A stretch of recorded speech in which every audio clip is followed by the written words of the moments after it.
Recognize that the most important or the very important role that we have that has been played in this exercise of analyzing linear time invariant systems has been played by the impulse representation. The impulse representation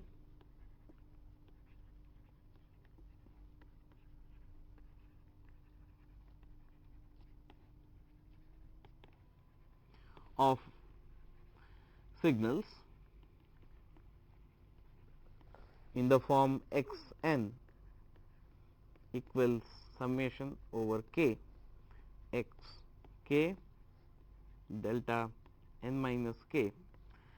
This impulse representation of an arbitrary signal is crucial to our obtaining the impulse response approach to computing the output. If we do not have the impulse representation, we cannot go there. That is very important to understand. Once we know this, it is time to work out a few examples. Let us take the original signal we had. We had x n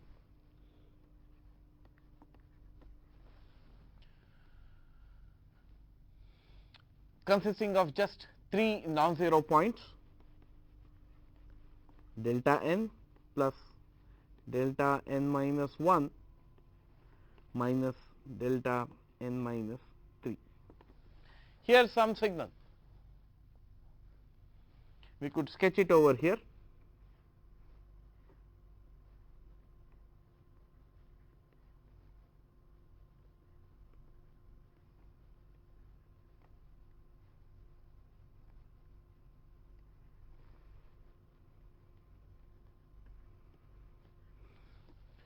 Let us similarly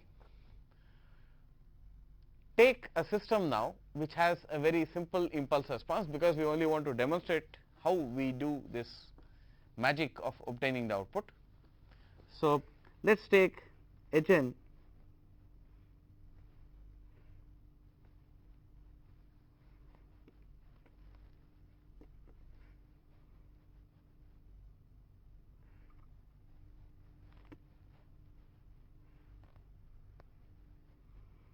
let us say this value is minus 2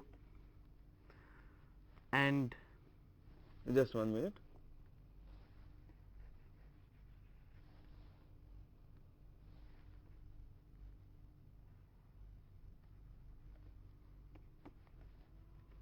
So, H n has a value of minus 2 at minus 1.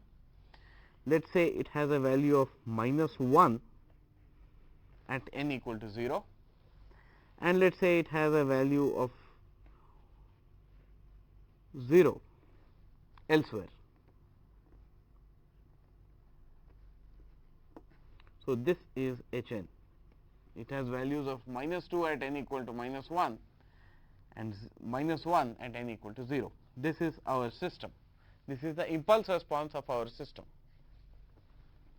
Now, let us apply our formula for obtaining the output and try to see whether we can compute the output according to the formula. The procedure would be as follows. We would first decompose x n into component simple signals, elementary signals. Each elementary signal is just one scaled and shifted impulse. We have already done this. We have x n equals delta n plus delta n minus 1 minus delta n minus 3. We have sketched that signal over here. Then we have H n over here. Now that we have an impulse representation already laid out for x n, all we have to do is apply the additivity part of our derivation. Apply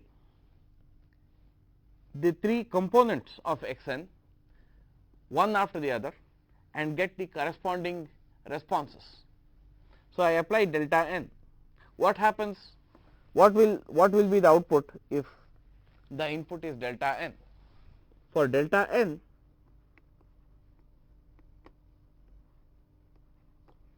by definition, the system will produce an output H n.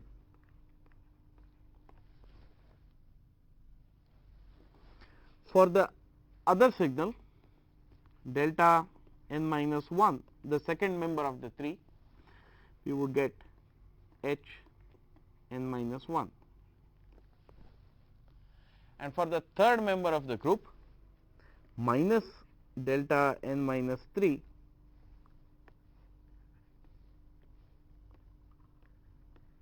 we would get minus h n minus 3. That is it.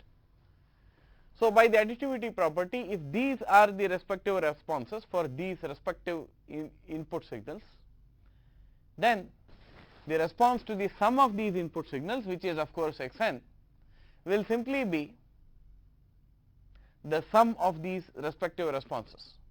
So, y n then equals h n plus h n minus 1 minus h n minus 3. If you want to do it with graphs, all we will do is first take h n. What is h n?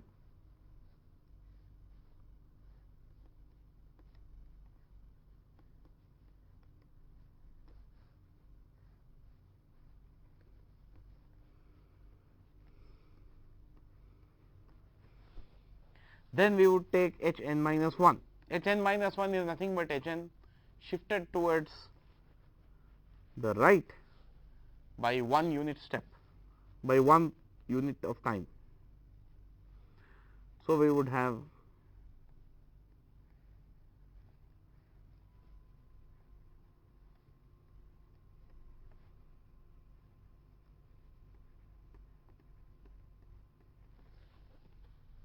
that is h n minus 1. The next component of the response, not of the input, of the response is h n minus 3, or rather minus h n minus 3.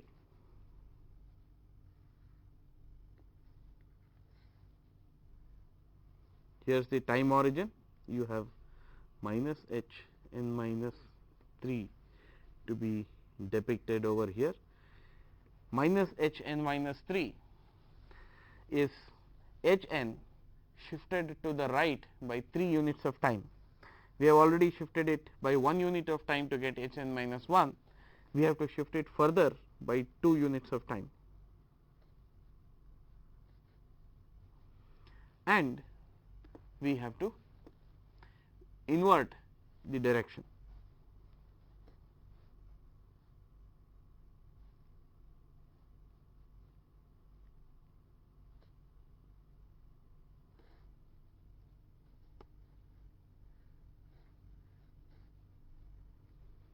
So, it gets a value of plus 2 at n equal to 2 and plus 1 at n equal to 3. So, these are the 3 components of h n. If we add them, we would get y n. I will try to squeeze it into this screen.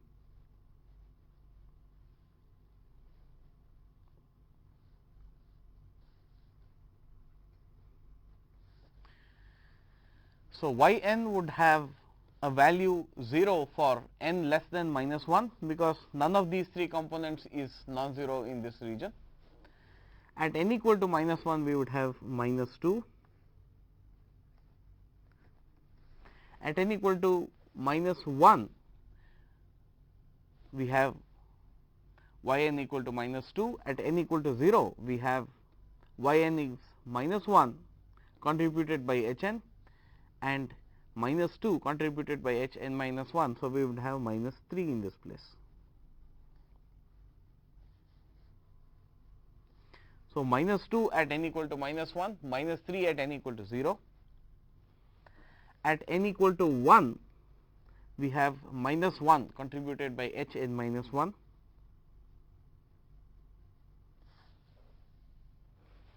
Then at n equal to 2, we have plus 2 contributed by h n minus h n minus 3,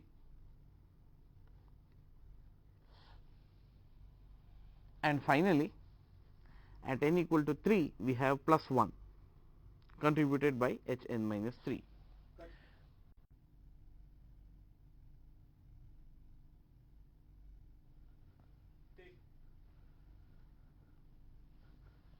Let us just put down the values on the graph for each point of y n. This is minus 2, this is minus 3, this was minus 1, this is plus 2 and this is plus 1. All other points of y n are 0. So, this has given us the output from the input merely by a knowledge of the impulse response and by computation. There is a name that has been given for this process of computing the output from the input. It is called convolution.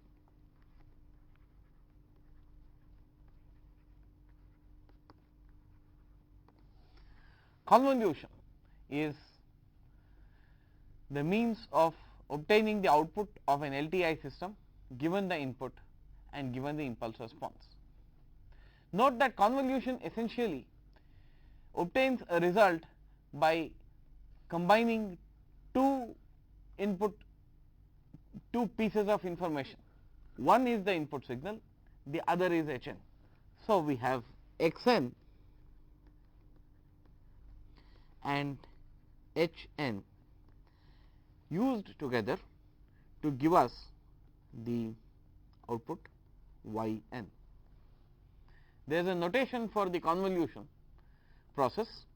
Remember that just like addition and multiplication are operations that we can do on signals, convolution is also an operation that we can do on signals. That is why there is a symbol given for convolution. We would write normally that x n convolution h n equals y n, and x n convolution h n is given by the formula that we had just obtained earlier.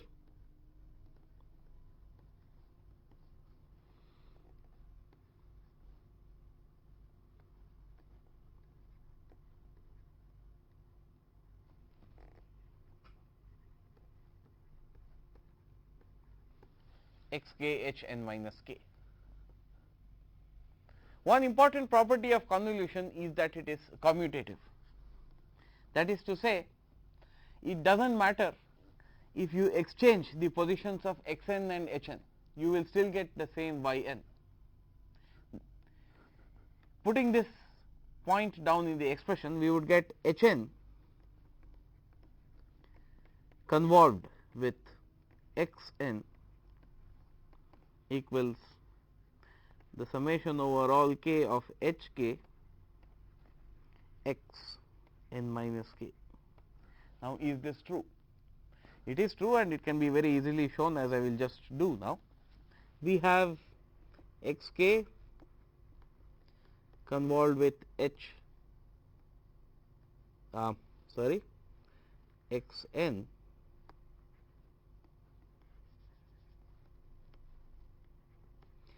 convolved with h n equals summation over all k x k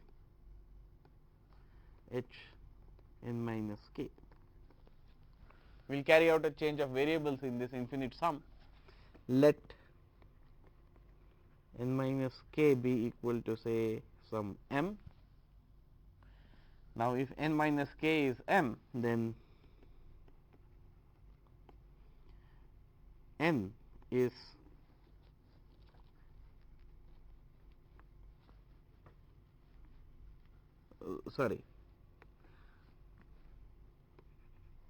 then k is n minus m, and as k goes from minus infinity to infinity,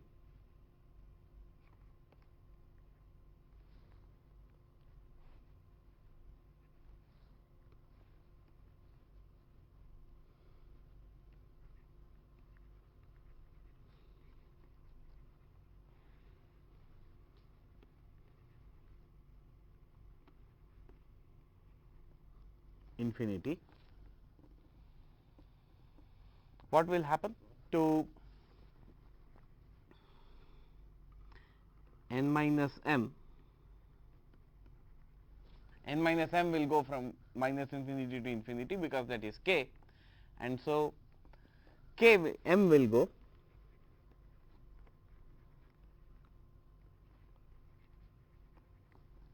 from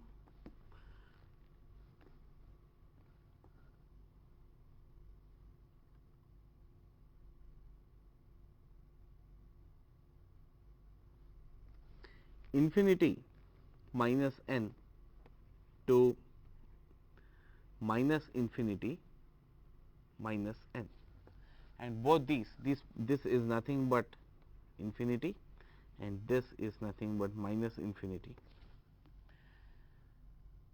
And since summation is the same irrespective of what order, whether you sum from minus infinity to infinity or infinity to minus infinity, this remains the same. So, rewriting in terms of these substituted variables, we get x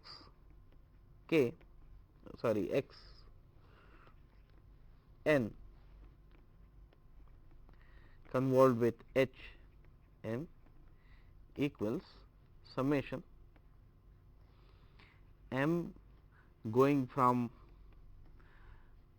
minus infinity to infinity x n minus m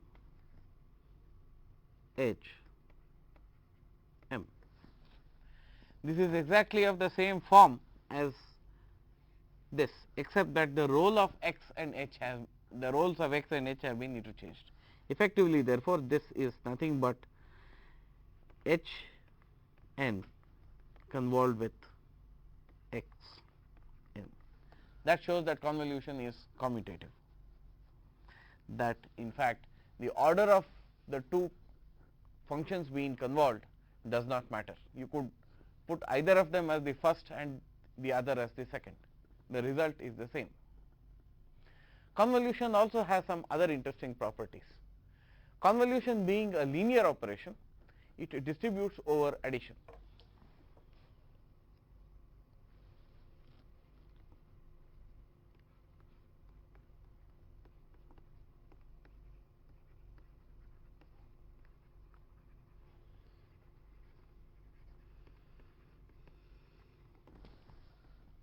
Because if we have x 1 n plus x 2 n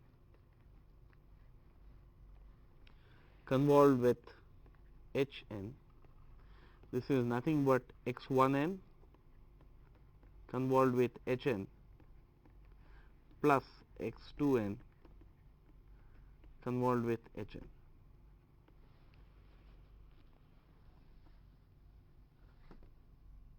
So, it distributes over addition. This is very easy to show. You can just replace the convolution formula on the left side and expand the single sum into two sums, and we would get the expression on the right side.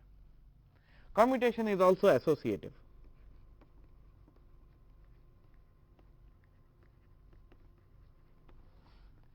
So, that if we were convolving three functions simultaneously, something that is perhaps immediately not relevant to us, but it is important to know the mathematical property.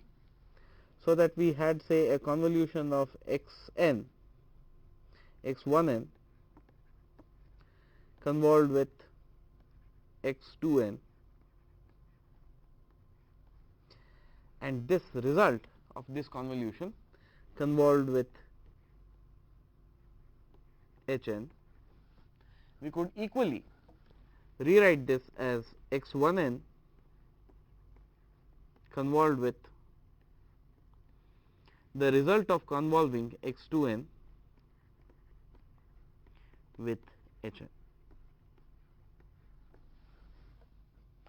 These two functions would amount to be the same, and this can also be shown by writing a double summation for the left side, playing around with the variables, substituting some variables, replacing some variables, and we would get the expression on the right side. I do not go ahead to do it because it is available in most textbooks. Of course, however, some textbooks will make you do this as an exercise. It is really straightforward, just a little cumbersome to do. So, in short, convolution has the three following properties.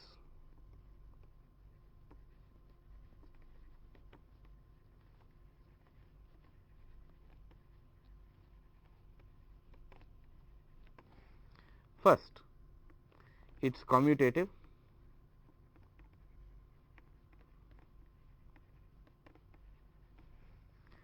Second, it is associative.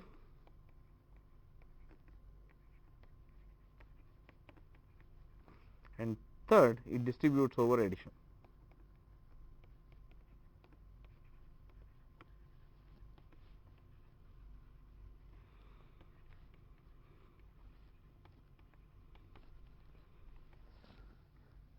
These three properties characterize convolution, and what convolution does, we know, is provide us a means of computing the output of a system that is linear and time invariant if the input, if the output corresponding to the impulse as an input is known. In short, if the impulse response is known.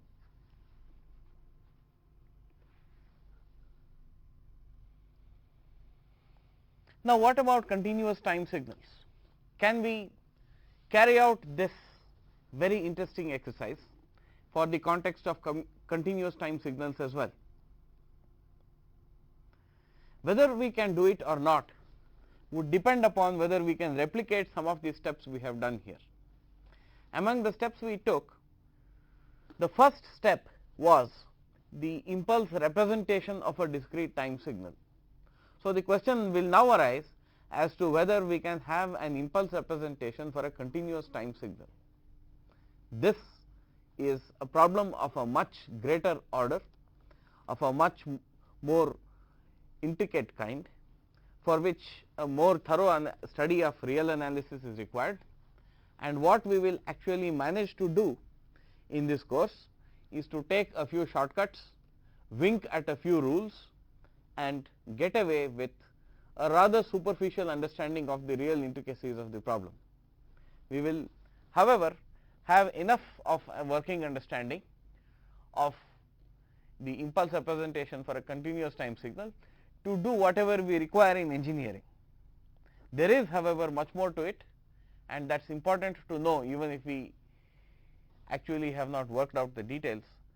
The impulse representation for continuous time signals requires a knowledge of what an impulse would mean in continuous time, in the continuous time context. So, let us try to see what role the impulse has played in the discrete time context. In the discrete time context, the impulse was an entity that could be placed anywhere along the time axis by shifting. And so, what we did was to take the original signal, split it into components. Each component was non-zero only at one point and 0 everywhere else. Once we had this component, it could be expressed as a shifted and scaled impulse. The point is, if you take a finitely long interval of the discrete time axis, then there are only a finite number of values of the discrete time signal between those 2 points. So, if you take, for example, x n between the points -1 and +3, then there are only the points -1, 0, +1, +2 and +3, 5 different values on the axis, and at each of these points the signal x n will take some value. So, we have x -1, we have x 0, x 1, x 2 and x 3. Once we know this much, we know the signal entirely. This is the fundamental property of a discrete time signal, which is not present in a continuous time signal. Even if you take a finitely long interval of the continuous time axis, there are too many points, an infinite number of points of x t on this interval, and at each of these points x t could potentially be different from its neighboring point.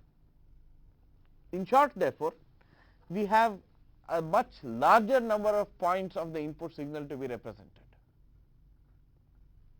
And that is why it becomes important to understand how we handle that problem here. Secondly, there we had the notion of an impulse. The impulse was also a discrete time signal like any other discrete time signal. Here the impulse will turn out to be very different from the usual kind of continuous time signals. There we could write x n equals summation over all k x k delta n minus k. This was our representation. We want a similar representation for the continuous time case. How do we do it?